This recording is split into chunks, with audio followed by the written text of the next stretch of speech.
Amigo, vou te contar uma piada. Tinha 4 andares. O primeiro andar tinha a mãe. O segundo andar tinha o pai. O terceiro andar tinha o garoto. E o quarto andar tinha o cachorro.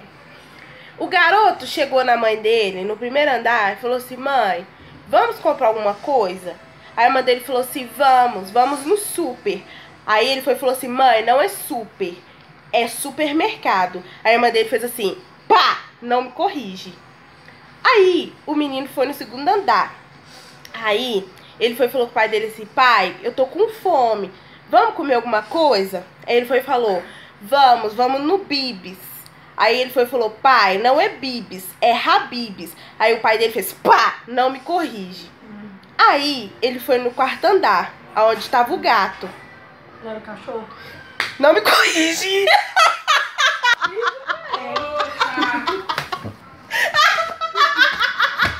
Sabia,